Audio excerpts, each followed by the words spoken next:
welcome along to Radcliffe Radio for the final edition of this year's Northern Premier League fixtures. Radcliffe, well, they travel up to take on Gainsborough Trinity, who are a side who are in fine form, and particularly after the appointment of 𝗦𝗲𝘀cie. And well, it's fair to say that both have had pretty impressive campaigns. Yeah, for sure. He's only young, and as you say, he's had a stellar campaign at LR. He'll want to continue that going into his first proper Radcliffe start. I know he's had many cameos here and there on the campaign in like the Manchester Cup and Lancashire Cup, but first league start, I believe. Yeah, I think it is, and 𝗦𝗲𝘀𝘀's done really well there to nick it away, and he's driving towards the penalty area as he looks to play it across, deflected. Good save. In the end, yeah.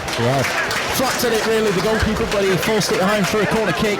Had to probably get something on it. It might have just creeped in through the inside of that post, but he wasn't to know that. Dylan Walton, and he's forced it behind for the first corner kick of the game for Radcliffe. So Dudley to deliver this one in towards that near post, towards Rawthorne, but it's bounced back to Dudley at the second attempt. Delivers it in towards that back post, and then 𝗀𝗀𝘀, and then it's headed in by Jordan Hume. And it's his 25th goal of the campaign, and Radcliffe do lead here in the opening 5 minutes. Well, I think we were expecting the offside flag to almost go off against 𝗀𝗀𝘀 initially, but it wasn't to be, and Radcliffe do lead in the opening 5 minutes, and it's that man once again. Who else would it be? Ultimate. So Johnson's take once again on the opposite side, as we said previously.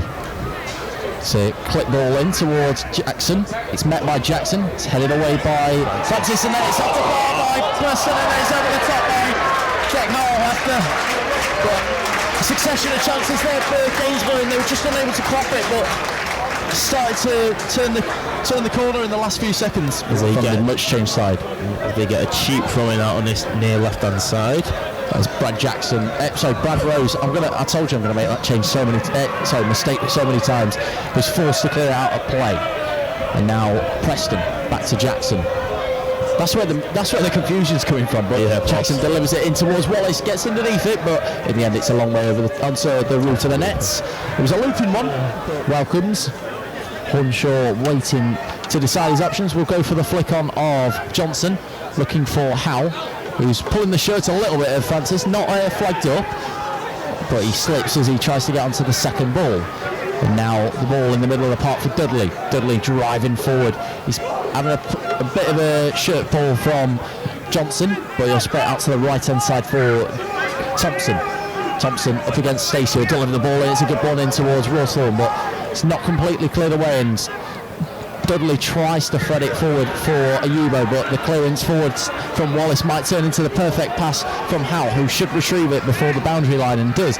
Going in centrally now into goal. And it's a get ball straight to the feet of Southwell, and it's an equaliser for Gainsborough. He couldn't believe his luck and just taps it home simply past Brad Rose, and Gainsborough are now back in this game. We were never out of the game at 1-0, but they now put the scoreline level within the first 5 minutes of the second half. Before got a feat of Southwell, who couldn't miss really, could have certainly got the news. You could see that he was tugging away at Jude's shirt there. I don't understand why. The anniversary shirt's nice, but come on now. But both rocking their anniversary strips. Gainsborough's their 150th year anniversary kit, and of course Radcliffe's their 75th year anniversary kit, as Dudley delivers the ball in. It's a free shot on goal really for Thompson, as the keeper was in no man's land. It's just over the top, but certainly one that you thought you had to do better with. It's great delivery, it's great shape on it, and it's just very timid. I think it's fair to say it's been very much what you call the final day of the season games. Very much the stereotype. Yes, the most stereotypical final game of the season when both teams haven't got anything to really fight for. Well, the league title, I believe, has already been wrapped up. Someone told me in Radcliffe earlier this week. I mean, the party never ended. Yeah, true. It's great play in the middle of the park there by Johnson to evade the challenge on Dudley. Well, I don't know actually, just wait until the linesman makes his decision. But here's Deck Howell, delivers the ball in. Could bounce anywhere, it does for Southwell, and it's 2-1 for Gainsborough. It bounced into his favourite, 𝗀𝗀𝘀𝘀, and Gainsborough trying to turn this game on its head within a matter of 25 minutes, and they do now lead by 2-1. once again it was a ball that was sent in and Radcliffe just didn't clear the lines, and Joe Stacey did what all good attackers do and just looks like he's going to go even further down the line looking for Southwell, the scorer of the first goal of the two for Gainsborough, before it's returned back to 𝗲𝗀. It's cleared away though, headed away now by Francis, and then Howes underneath that clearance, but it breaks for 𝗏𝗀𝘀𝗀𝗃, who clears it long looking for Banj.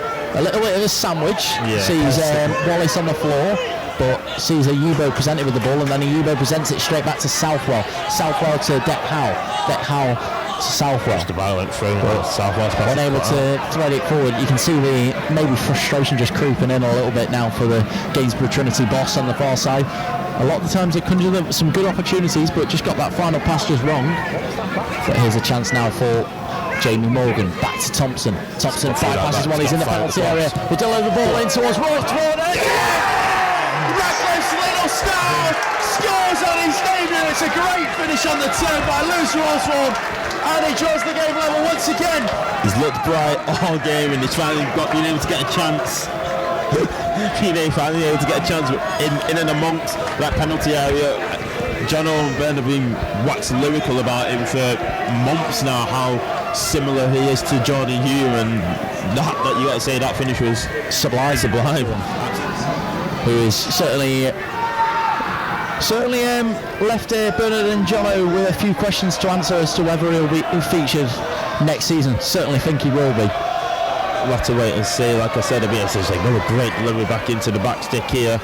Chopped inside, but Iyubo covered as well. Yeah, he wasn't. 𝗲𝗀𝘀𝗀𝗃, wasn't it? But Dudley might lead the count charge, but you've got to say Stacey's been fantastic for the Holly Blues, hasn't he? This afternoon. As 𝗲𝗀𝘀𝗀 delivers the ball back into the feet of Southwell, and Southwell stepping in with his head back alive, and he has conflicted Cackerell in the matter of a couple of minutes, and Gainsborough do find themselves back in front. But it's a great little finish, similar to sort of Lewis Rawsford, where he was on the turn and just poked it into the corner. Just like kind of on the swivel, and he drives it into the bottom left-hand corner and takes two out of the game and just hold it in that corner. You can see probably just game management now more so than anything for Gainsborough. Not in a rush. That is full-time whistle. Gainsborough's campaign ends in victory. The Radcliffe campaign started with victory, but it ends in defeat by 3 goals to 2 against Gainsborough Trinity.